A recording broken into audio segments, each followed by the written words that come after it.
I would like to call the City of Twinsburg Caucus meeting for January 14th, 2025 to order.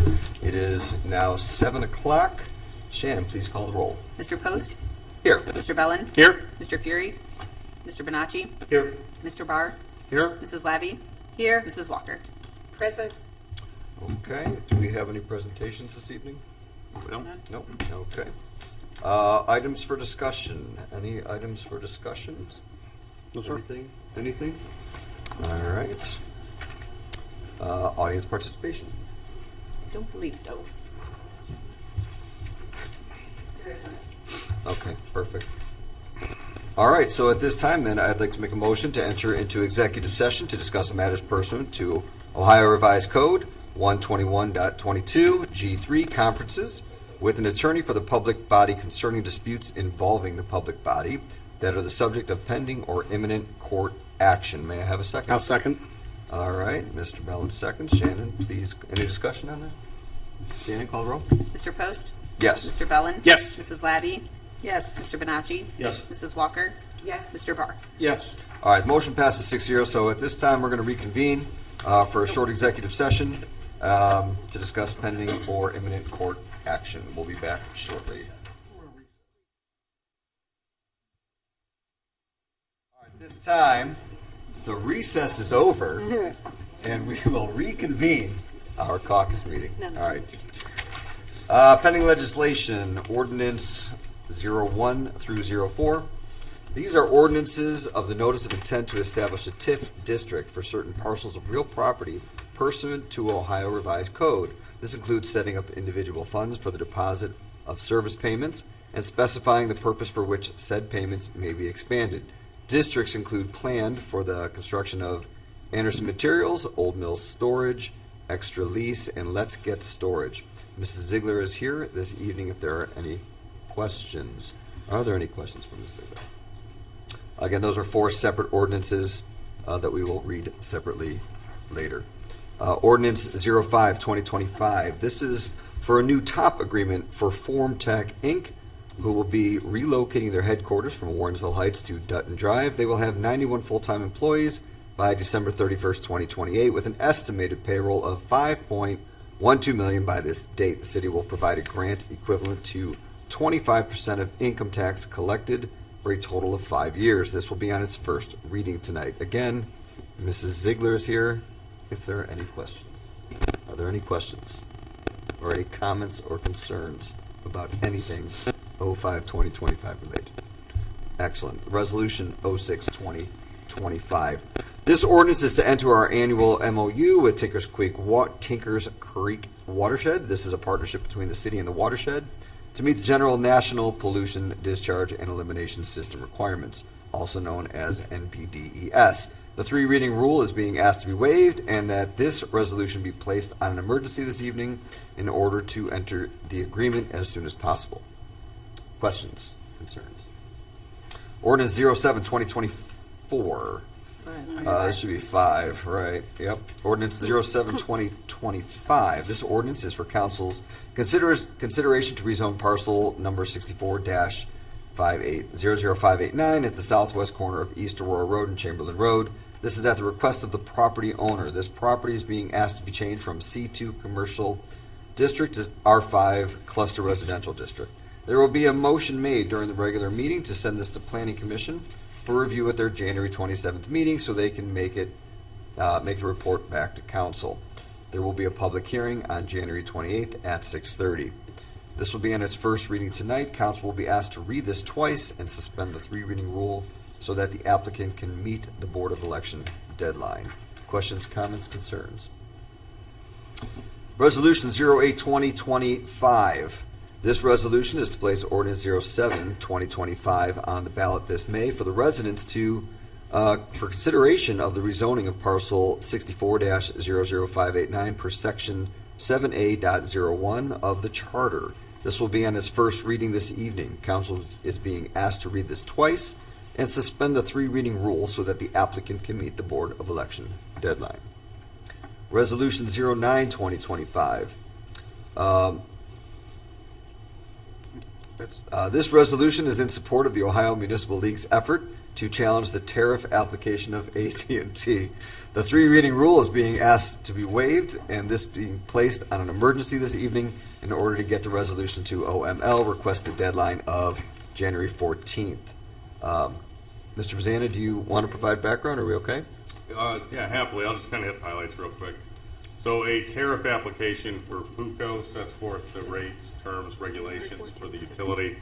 AT&T has put in a tariff application before PUCO to, I believe, amend their current tariff that would shift the costs to relocate their facilities to the municipality, to the taxpayers. The Ohio Municipal League has asked municipalities in Ohio if they could pass a resolution to support the Municipal League, who has hired the Taft law firm, in requesting a hearing before PUCO to object and point out that that appears to be a burden shift that would not be in the benefit of the state's municipalities, and therefore PUCO should not permit that tariff amendment. So this is a developing situation.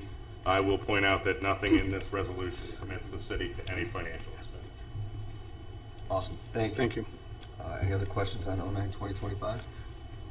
No? All right. Miscellaneous. Council, anyone have miscellaneous items to discuss? No? Mayor? I do, thank you. Yeah, I just wanted to brief council. You know, we had our special meeting on the 2nd of January with the school board, and with regards to a land swap. So since that time, we've had another meeting with the superintendent and their business manager there, and the law director and I, and Rebecca Ziegler. So we've discussed further. We wanted to get a better understanding of what we're looking at and how the property split would be and so on and so forth. And just taking some of the questions that I've heard from council, I wanted to bring those to them as well. So as it turns out, the final piece of property that we would be swapping would be the Dodge property, and it would be the Dodge property in its entirety. So including the front property that goes from the service department offices down to Ravenna Road. So it's all of it. And in return, that the property that they're looking at is the property that the city owns behind the Real Gospel Church, I believe it is, and that goes from there down to Chamberlain Trail, just about behind Chamberlain Trail. So we had that discussion. We discussed the timing on it. I told them that we were not prepared. We are. It's our intention, and I believe that what I wanted to do, and I've talked to most of council, I believe all of you, that we really need a new service garage. And that's our intention, and that's what I would like to do with that property. I think that the service department is really underdeveloped over there with the facility that we've had all these years. My intention is that council spends a lot of money each and every year providing them with the best equipment that we can to serve our residents, that serve the city. And this stuff sits outside year round all the time. And it's just not good for our equipment, and I think that we could get a lot further with it and a lot better use out of it with less maintenance and repair if we had a facility that would house that. In addition to making the facility something that the staff that we have, that they can live in and work in, because a lot of times, especially during the winter season, we wind up living in those buildings. So, it's really an inadequate facility, and it has been.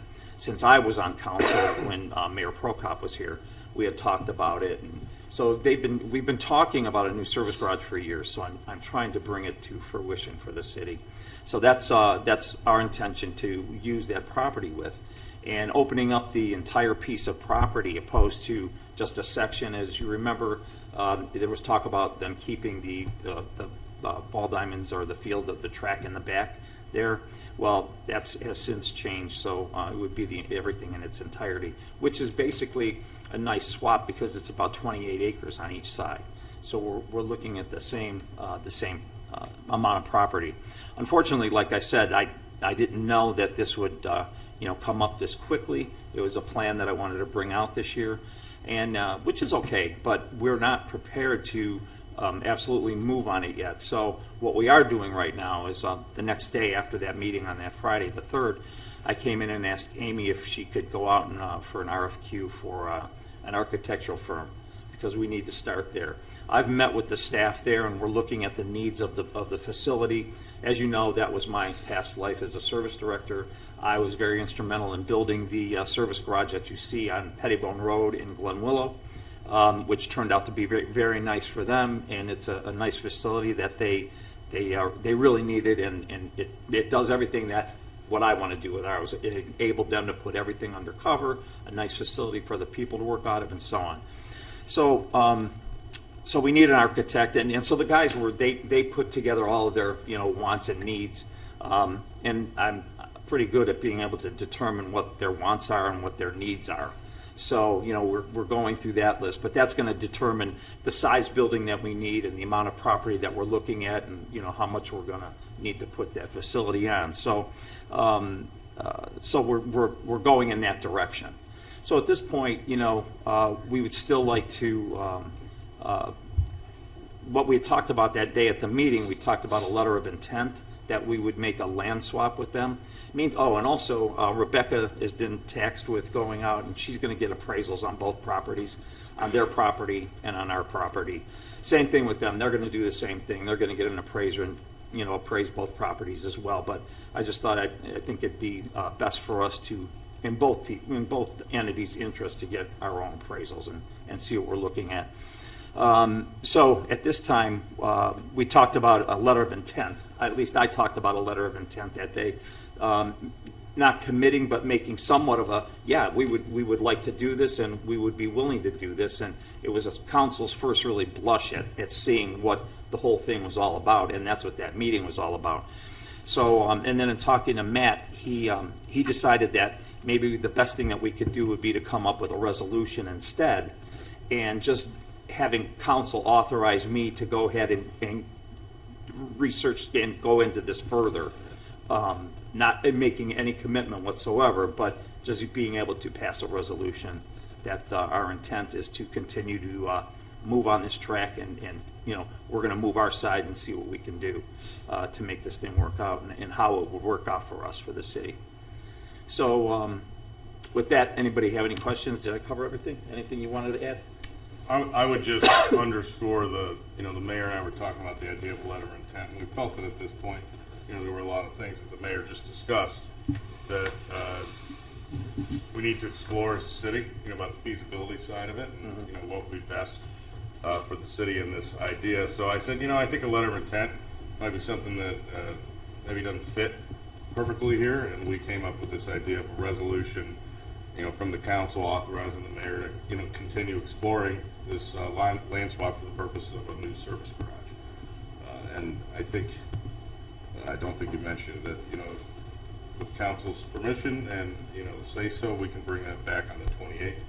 I didn't mention that. I forgot to mention that. Yeah, for council to consider, put together a nice resolution that outlines the city's purposes and its desire of a new service garage. So really what Matt wants to do, he wants to go to work on writing this resolution to be able to present it to council for approval. I have a question. Did they, in your recent meeting, did they feel like they're confident from their end that they can do everything they need to do to get it on the ballot this time? I believe so. That's really, I'm kind of sticking to, what we need to do and what we're doing. Right. And I'm sure they're doing their due diligence just as well. And how will appraisals affect it after the fact? Well, it depends. We'll see what our property's worth and what that property's worth, and then we'll see, who's getting, who's going to, how it's going to wash out or how it's going to shake out. And I didn't mention publicly, and I think you guys know this, but they're going to remove the school. That'll be gone. They'll take care of that. If it's not prepared right away, if they're not ready to close the school right away, they would be, we'd put up some kind of fencing, as long as it doesn't, hamper our project, that they, the students could still use that school until the time comes that, they get their project done. So, I think it could be a win-win for both of us, but I'm really concerned about our service garage and Sure. the property that we have. And, having all that property, it really opened up the opportunity for a lot more than maybe just a service garage there. That'd be great. Mhm. All right, any other comments on that? Anybody have any Concerns? questions? All right, thank Okay, you. that's it. Thank you. That's all we have. I will adjourn the caucus meeting now at 7:32.